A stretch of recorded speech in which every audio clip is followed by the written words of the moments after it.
Welcome to the Jaylin Show. Hey, it's been so long since I did that. How y'all doing? You lovely people. Hope y'all doing good. Hope all is well in your lives. It's been too long since I've been on your TV screens. Hope you're doing good.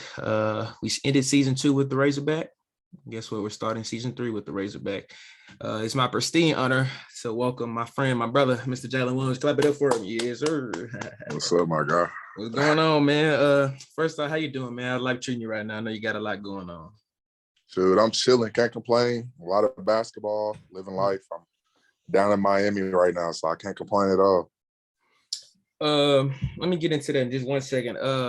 For most of my listeners, most of them are Hog fans, but for anyone that doesn't know who you are, give them a brief overview of where you're from, what you're doing right now in your life, and just some things you've been able to accomplish to help you get where you are today, man. My name is Jaylin Williams. I'm from Fort Smith, Arkansas. I play basketball at the University of Arkansas the past 2 years, 2 Elite 8 runs.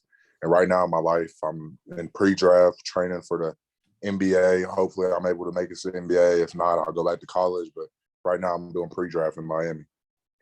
Talk about that real quick. I know you've got a lot of eyes on you right now, not only the state of Arkansas, but a lot of NBA commissions looking at you. What was the process of you declaring for the draft, and why did you decide not to sign an agent to keep your eligibility to come back to Fayetteville? Really, every basketball player's goal is to make it to the NBA. So, of course, I saw the opportunity in front of me, and I'm going to declare.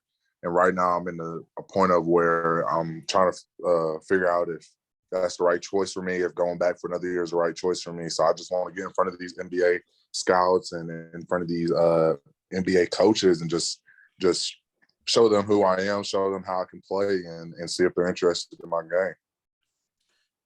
Talk about your schedule right now, because I know you work out at least 3 to 4 times a day, and that's been the way for years. But right now, as you're trying to hopefully get your name into the big parts of the draft, talk about your schedule and how many times you work out a day, and what's been the difference between, the workouts maybe in season with the guys and now that you're trying to replace your name in the NBA draft.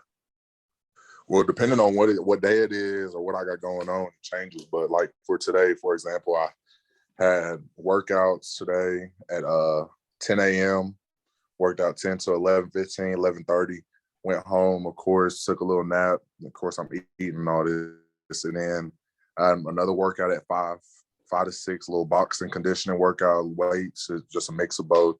And then after that, I drove and we did another shooting workout in the gym that was probably like an hour long, and really just changes on a day-to-day basis. And the difference between now and in a season, when you're in a season, you have to keep your body ready for the game. So you're not doing as much of like hard running and all this stuff. Of course, you want to be in shape for the game, but you're not killing your body to where you're trying to get bigger, faster, stronger. So right now it's really just focusing on building muscles, building my stamina, jumping higher, shooting better, just a lot of on court and in the weight room stuff, just trying to become a better player. That's what's up, man. And your progression over the past couple of years since I've gotten to know you is really exciting. And so I'm really proud to see what's coming up next. This is all about getting to know you, you expressing your story, man. Fort Smith, Arkansas, man, native of Fort Smith. Talk about what was it like growing up there, and what was the environment of basketball? How did you get? Was it a late bloomer thing, or did you get into basketball at an early age? I've been playing basketball, like organized basketball, since I was 4 years old, and I played year round. I played Boys and Girls Club and play AAU all year round. And I would, of course, mix in baseball and football whenever I could. But I just played basketball since I was young. And just growing up in Fort Smith, there's a lot of guys that make it out playing sports. There's been a select few. Guys will go JUCO, guys will go low major or like D2, D3, not to knock them, but there's not a lot of guys that go D1 and make it to the highest level. So that's always been my goal. And then we had guys like Isaiah Joe. I played with him in high school. Tevin Brewer, he played at FIU the past year. Then we had Trey Norwood. He's in the NFL right now. We had another guy in football. He's in the NFL too. But we kind of around the same age. And just growing up in Fort Smith, we always wanted to like inspire the youth. That's one of my main things. That's why I want to stay home in Arkansas. That's why I didn't go to a prep school. I stayed in Fort Smith Northside. I just wanted to inspire the youth. And growing up in Fort Smith is just love. Everybody loves you. Everybody supports you. And that's why I stayed for real. What did you receive and I know in this age of going to prep schools, moving around, trying to find a higher prep to kind of reach you for that potential for the next level, did you receive any criticism for not going to a prep school? And what did it mean for you to stay home and actually spend 4 years here? I wouldn't say I received criticism, but there was also things that I missed out on that that I did, or because I didn't go prep. Like if I would have went prep, I probably would have been a 5-star coming in college, or I missed out on camps. I missed out on like games and stuff like that just because I didn't go prep, just because I was at a public school in Fort Smith, Arkansas. A lot of people didn't see who I was. A lot of NBA scouts didn't know who I was besides this past year because they never heard of me before. So that's the advantage that you get for prep. But I would never trade it. I love staying home. I love being able to put on that jersey. I love having my family at the games, and that's what really mattered to me the most. Talk about your family. I know they've meant a lot to you and been a very big supporting system of you. What have they been advised into your life that has helped you stay where you are today and helped you build to be where you are today?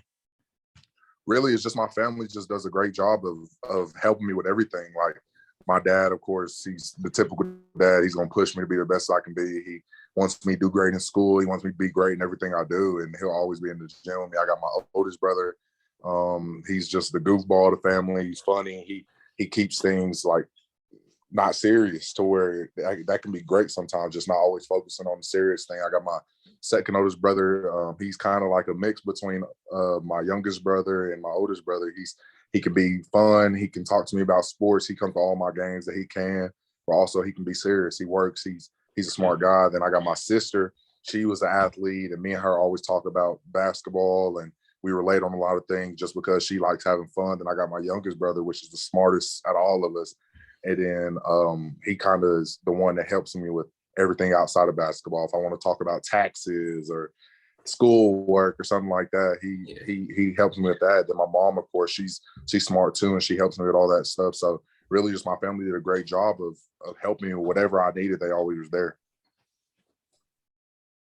It could be now or even when you were younger. Was there a player that you idolized or you kind of watched a lot of film to kind of modelize your game around? Not really. For real. I mean, of course, everybody's favorite player, well, not everybody, but a lot of people's favorite player was LeBron. And I grew up watching LeBron, but I wouldn't say I just idolized him and try to play after him. I kind of just did my own thing and played my own game and just did whatever felt comfortable with me. Like that's why people think that my game's so awkward now sometimes, just because I do things that people normally don't do, like taking charges, and I kind of just played my game my whole life. Moving on up, man. When you get to high school, what's your goal in the beginning? Like when do you start realizing that this is something that I should start taking seriously and this is something that I could be really good at? Well, like growing up, my goal was never to go to college. I always wanted to be an NBA player. So to me, like college was just another stepping stone, and I just knew it was going to be on my path. But I think around 9th grade, I shot up to like 6'6". I was like 6'6", something like that. And I got better, or I was always pretty good. I was either the best on the team or top whatever. And I was like, okay, I got the height to do it. Let me start focusing more. And I wouldn't say I just locked in like how I am now, but I knew that it was like something I could really achieve. I could really go into this next level. I can dominate on the level that I was. And then I got in the 10th grade and I'm playing with Isaiah Joe, and I'm getting double doubles every night, like little week double doubles, 10 and 10, 11, 10, whatever it was. And like, that's not something that people just do. That's when I started realizing like, okay, I can do this for real. At what point in your high school career did the offers and the interest start rolling in, and what became your mindset once you started realizing that I can get a lot of interest and a lot of people are actually looking at me and taking me seriously? I got my first offers in 10th grade after the season. I think I had like 5 or 6, something like that, in 10th grade. And then come 11th grade year, my name was starting to get on the map a little bit more. Like people knew who I was. I was ranked in the state, still wasn't ranked in the country. I was probably ranked like top 10 in the country, probably like top 5 in my class. And then after that 11th grade year is when I really just shot up, because I played with Woods Elite my 17U year, did really great in the EYBL. I averaged like 15, 12 maybe. and I did good, and we had a good team. We won a lot of games, and that's when I shot up to being at one or two ranked in the state, and I shot up the top 60 in the country, and that's really when it all shot up for me. And I got a lot of offers from that. Probably got 20, 25 plus offers from just that summer of AAU basketball. Outside, because I want to talk more just about you as well. Outside of basketball, I know you like to fish, but what are some things that you do that keep your mind and keep yourself calm and relaxed? What are your hobbies outside of basketball?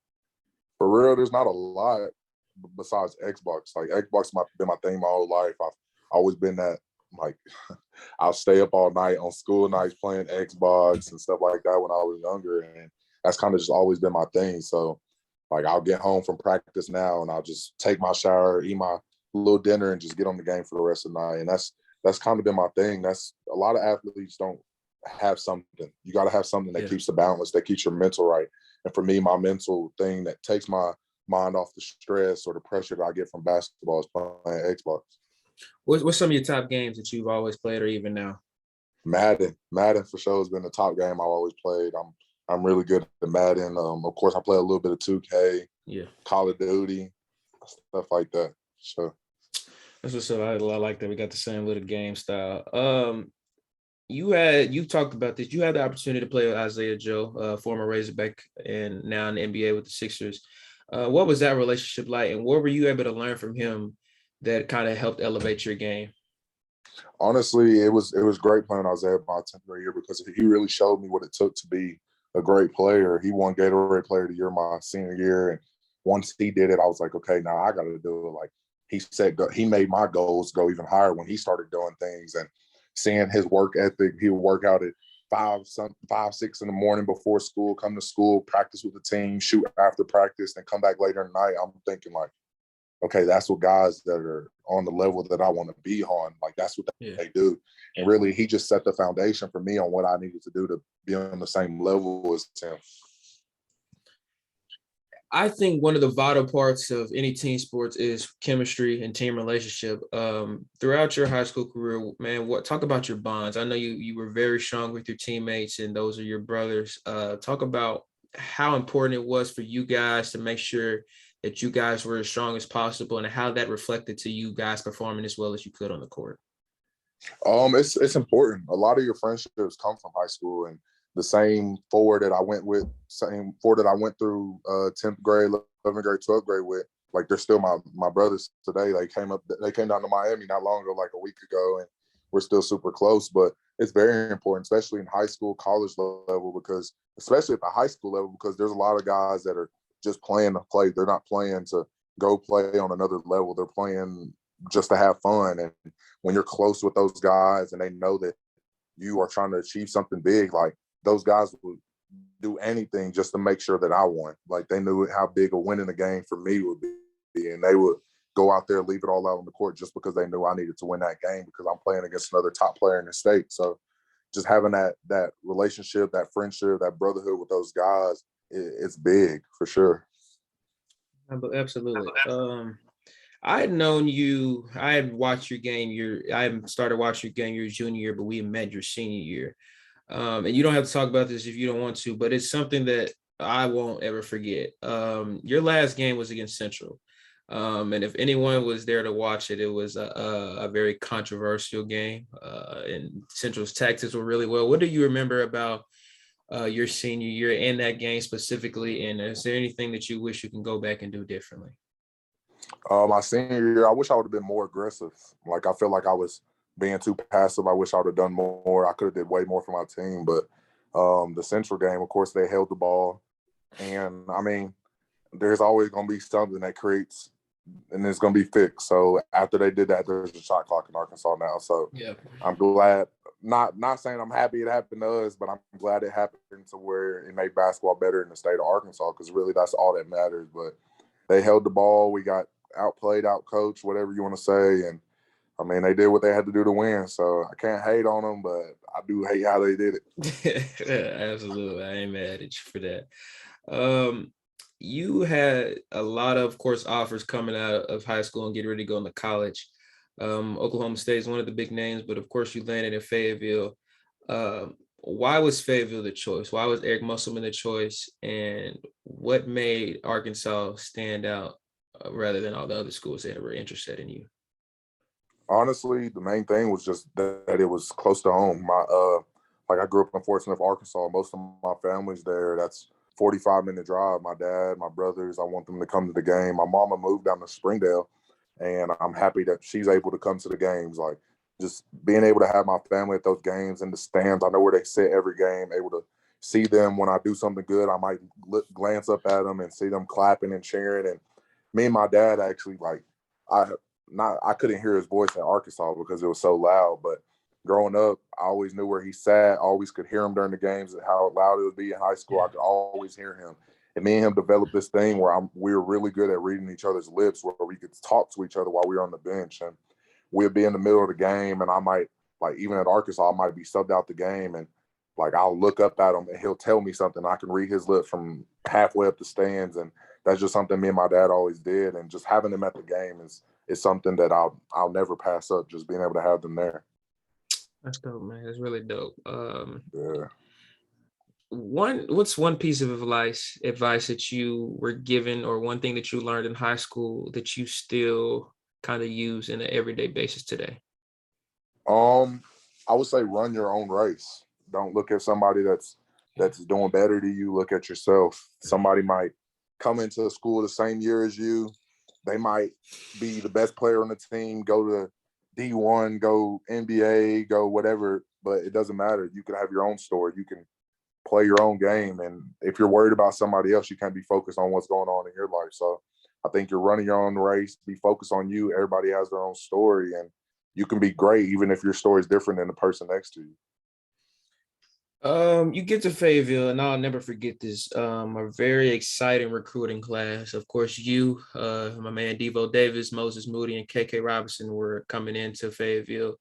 How much was that? Was that a planned thing? Was that or is that just something that you guys just said this is the best fit for me, and you guys kind of teamed up? And also, how much communication, or was it within you for when you got ready to make your commitments?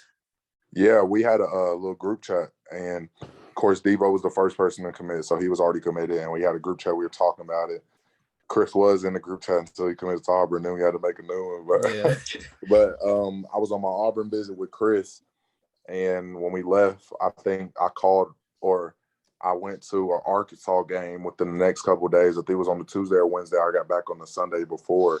And I was kind of like, dang, like I was blown away. The fans knew who I was. They told me how much they wanted me. They cheered for me when I was walking down in the concourse area. And like after that, I called Moses and I was like, yeah, Mo, like let's do this. Let's all go here. And he was we just kind of talking about it. Like it was either all of us or none of us. Like we all wanted to go there. And really it was just, we wanted to make a change. We wanted to change the basketball program. Not saying that it's all us, because it's definitely not. But like we wanted Arkansas to be a winning program. We wanted Arkansas to be known as a winning state, winning basketball team. We wanted to put Arkansas back on the map, and that was really just the main goal. And that's what we talked about before coming there.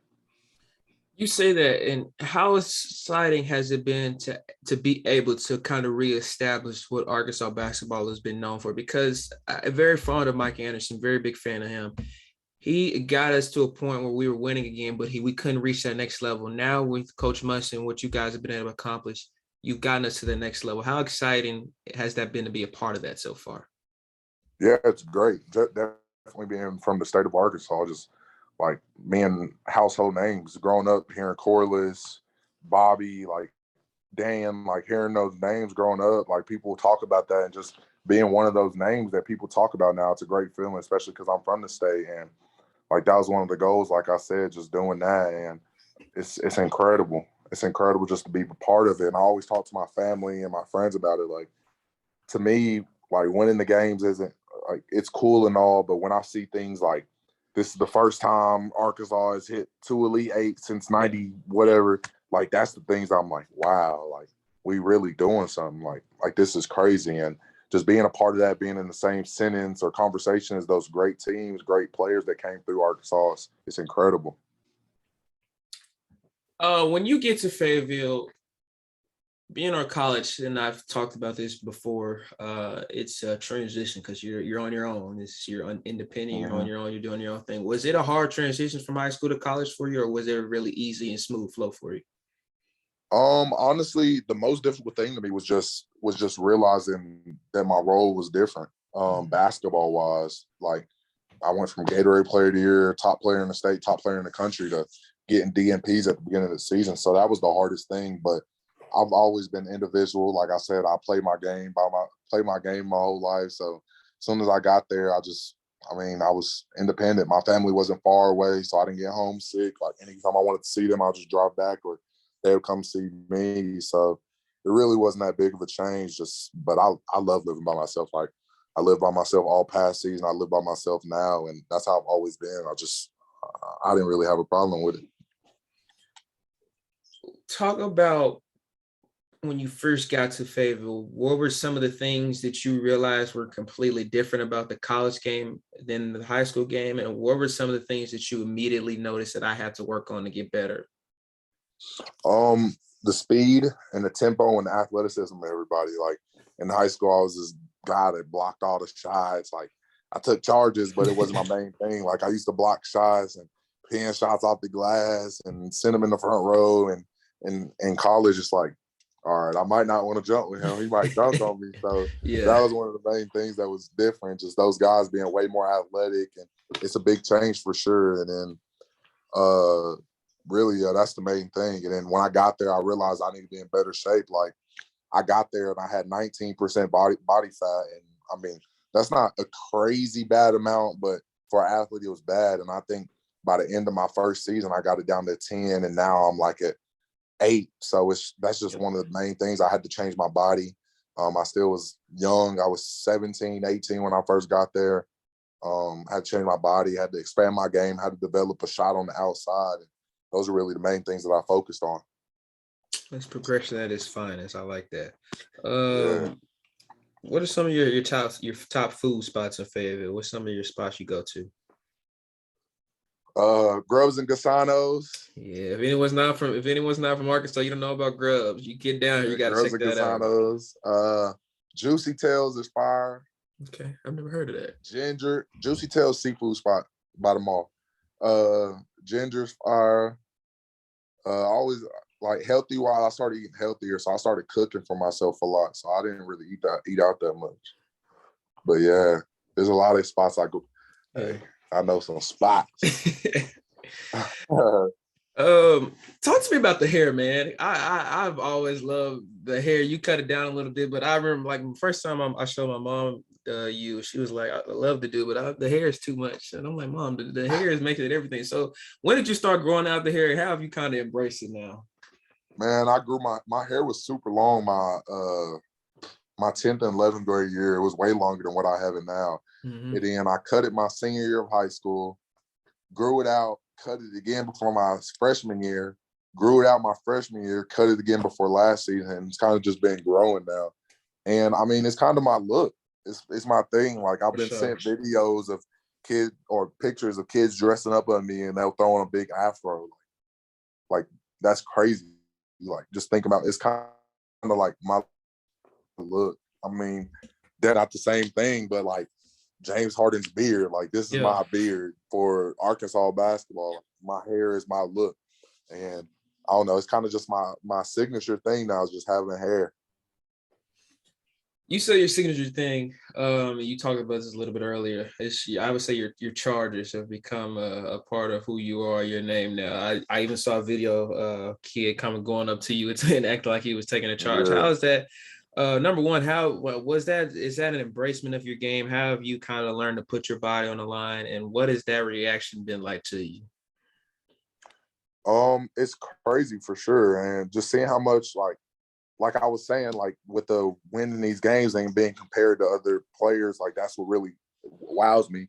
Like for now, what wows me is like seeing how much I can inspire the youth. Like seeing parents sending me videos of their kids that are in 3rd, 4th grade taking charges in a basketball game because they see me do it. Like, wow, like I'm inspiring kids, and it's crazy just seeing my influence. And like I've done it my whole life, so it's just me playing basketball and seeing how much people love it, seeing the number that they put on the Jumbotron during the game, or even that kid that came up to me and took a charge. Just, it's crazy. Like, people, it's what you want to grow up doing. You want to inspire kids. You want to be known. You want to be like known for things. And it's just crazy that the experience that I got just from staying here to Arkansas and just playing basketball. Like, to me, I'm playing basketball and I take a charge. Like, it's just another thing. It's like blocking a shot. Yeah. Stealing a pass from somebody. That's what it is to me. But to everybody else, it's like this big signature move that I have. And of course, other coaches hate it, but it's just me playing basketball. You keep talking about embracing things, and it just makes me add on to another question. You have entered that point in the right time with the number 10 on the back of your jersey. Daniel Gafford, just a couple years before you, and of course Bobby Portis has made his name at Arkansas, and you've embraced that. But what does that mean to you to wear that number on your back, and what does it mean to kind of uphold it for the future as well? Every game, it's pressure. Just trying to live up to the number 10, live up to those guys that wore the number. Just like I said, being in the same sentence as those guys is great, but it's crazy. Like, they wanted me to wear that jersey when I got there. And I don't know if people have seen it, but when you walk into our arena or our practice facility, you walk in and go to the right, and on the wall to the left, there's a picture with 3 number 10s that wore the jersey. And it's just, like, I look at it every day when I walk into practice, and it encouraged me. It makes me want to be a better player every day. Just, I want to be on that wall one day. I want to be in the same sentence as those guys. I want to, when people think about the number 10, I want them to think about Jaylin Williams. So it's just another thing that inspires me to be a better player every single day. You have kind of grown into the spotlight now. Your name has gotten a lot bigger than it has been in the past year or two, and you've kind of been placed in a lot of media. Number one, do you look at a lot of media when you're playing? And number two, what are the things that you're looking at to gain from in terms of the media? Is it something that you need to learn from yourself to block out the noise, or is it something that you need to learn to kind of embrace a little bit? I don't like, I have all my social media notifications off. I have Instagram turned off, Twitter turned off, TikTok turned off. I keep my Snapchat on just because it's not out there. People don't have my Snapchat, but I keep all my social medias off just because I try not to look at it. Of course, everybody looks at their social media. I'll wake up, check Instagram, check Twitter a little bit, but then throughout the day, I'm really not on it a lot. I'm chilling. I'm like, now I'm taking naps. I'm taking like 3 naps a day just because I do so much working out. But really, the noise, some people, to me, like, people hating on me and the noise, like, it just makes me want to do better. It doesn't really affect me. I've been going against this my whole life. Like, I was getting overrated chants as a 16, 17-year-old in high school. So it's like something I've kind of just became like used to. So it doesn't really get to me, and it really just adds fuel to the fire. But I mean, if I was telling a young athlete, I would say don't get involved in the social media thing and looking up your name and seeing what people are saying about you, because most of the time, the person that's telling you that you should have dunked the ball instead of laying it up, and when you missed the layup, is an old guy that didn't even sub in his high school game. Like, so that's my thing. Don't really take what people say on social media to heart. Absolutely. 100% agree, because I embrace this too. There's so many social media is giving people that have no background, no information, a platform to talk. You can't just look at it and try to decide your life on the side. That's really big. Yeah. Coach Muss has become, I would say, a national treasure. Not only for his gimmicks and what he does as an energetic guy, but becoming a household name out and now kind of establish himself as a really big and big time coach. He's had NBA success, but he's kind of embraced his role at Fayetteville. What's your relationship with him? And just talk about some of the things that you've learned from him that you'll kind of remember for a lifelong. Yeah, Coach Muss is a cool dude. He's a little energy ball.